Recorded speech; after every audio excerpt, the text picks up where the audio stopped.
In your early walk, what was the most surprising thing you learned about God or his characteristics? Just the love. Just the love that you share with him is so powerful. One of the biggest things that I love doing now is talking to him and telling him how I'm feeling, and just telling him that I need his help. I need his strength to get by when I'm having bad days, or just having trouble in my life. I think one of the biggest things that I've learned is to trust him. Since you began your walk with the Lord, I assume you've had to get some pushback, maybe from people in your past life, whether it be family or anybody. Maybe some naysayers or people that doubt that it's real, it's going to last. Was there any of that? Well, at the beginning, a lot of people thought I was full of crap. A lot of people thought that I was like chasing the cloud, or chasing likes and stuff like that. And I understand, I get it. I mean, they watched me for years, swearing and saying just crazy stuff out of my mouth, and they couldn't understand this new JC. They couldn't understand that. I always do the comparison. I went from being the Tasmanian devil to Winnie the Pooh. I'm Winnie the Pooh now. So it's like, for them, it was a shocker, and they didn't believe it. Didn't believe it, because, I mean, I was that person for 40-something years.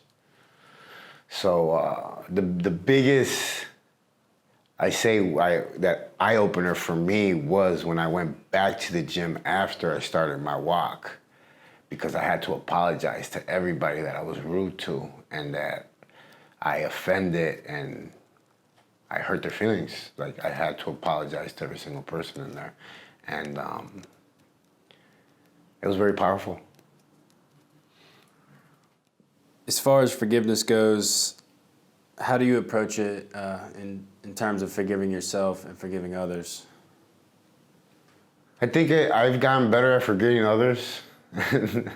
I'm a little harder on myself. I'm forgiving myself, but I'm learning. And I know it's going to be like a life walk, a life process. A sanctification is going to last forever, But I'm learning, man. I'm learning to, forgive myself. But I've gotten really good at forgiving others, and it's been a big healer in my life. And for believers, most of us know about the process of sanctification and how it works with different people. Before you were a believer, you talked about when you were 10, how you started, smoking and drinking. Can you touch on the addictions that came later in your life? And then once you became a believer, how did that turn out? Well, my biggest addictions as I got older were, the alcohol, cocaine, marijuana. I mean, porn, women, money. Those addictions got really out of control as I grew older. When I started my walk, just everything stopped. Was it immediate, or was there a process? No, it was immediate. Even my swearing, everything stopped for, I want to say for about 6 months, before I had my first fall, my first, moment where I thought that I had screwed everything up. And did you think you had to be perfect to be a Christian at first? Yeah, I really thought I had to be perfect, and God was using me a lot. I was speaking at a lot of places, so it put more pressure on me to, I guess you could say, try to be perfect. And when I failed, it hit me really hard. It hit me really hard. I thought I had lost my salvation. I was guilty. I was even about to just, go back to just being me again. And I had some very strong brothers in my life now that are Christian and they're believers, and they huddle around me. They huddle around me, and to this day, they've been my line of defense.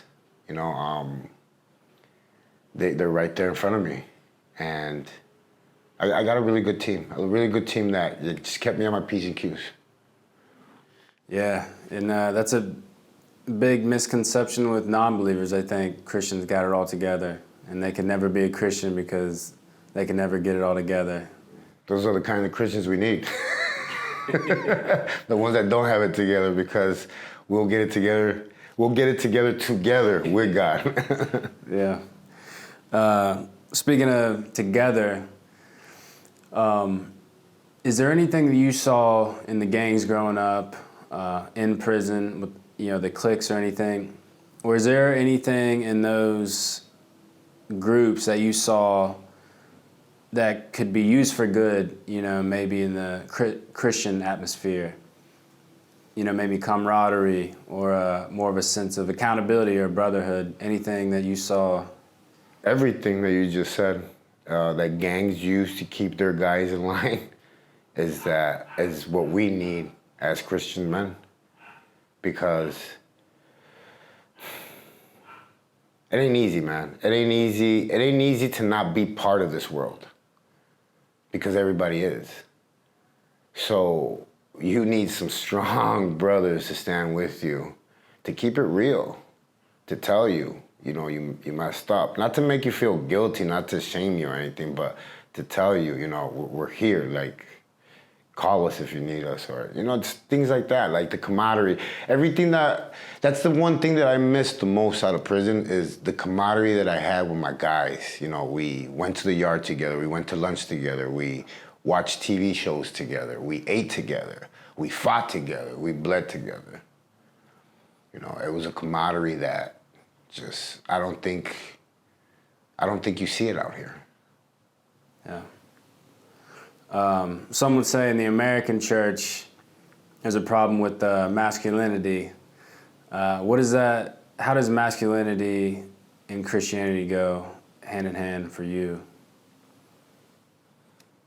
Honestly, I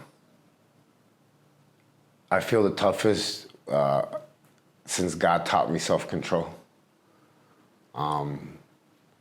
That's true toughness right there. That's being a real man, having self-control and loving God.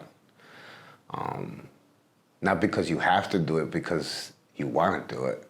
And there's other ways to being tough, We have the misconception that being tough is like you're like this fighter that beats everybody up, and that's not it. That's not it. You know who a tough guy is? Jesus is a tough guy, because he knew what was going to happen to him the next day, and he still went with it. That's a tough guy, because I don't know if I would be able to do that. I'm going to be honest. If you told me they're going to kill you tomorrow, they're going to put you on a cross, they're going to whoop you, they're going to do everything, I would probably fly out to Hawaii.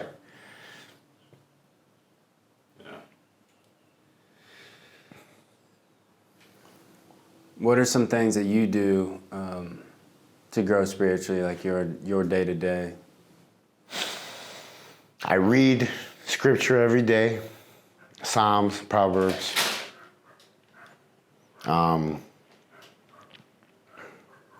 My devotion every day. Like, if I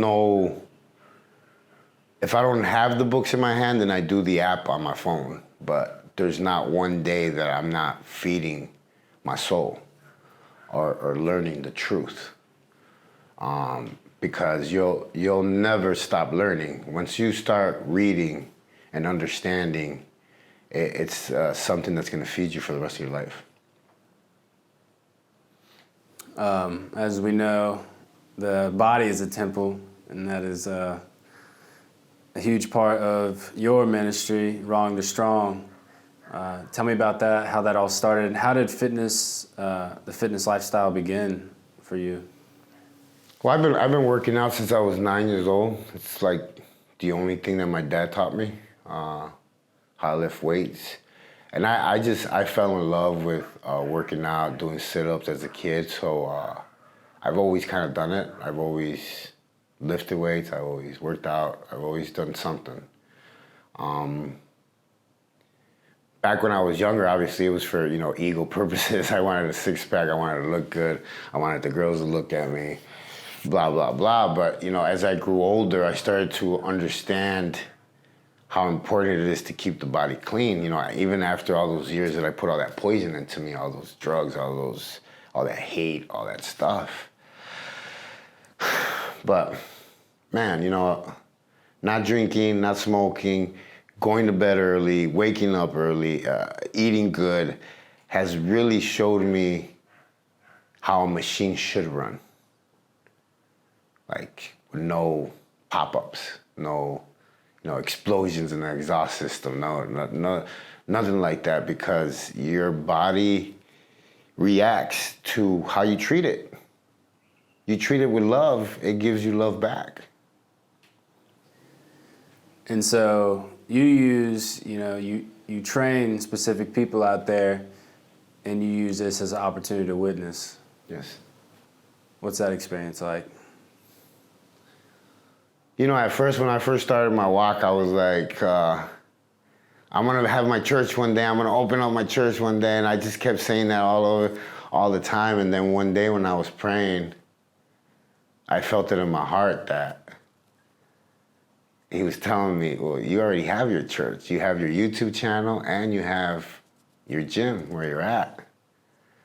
And after I felt that, I don't miss an opportunity to tell somebody about Jesus.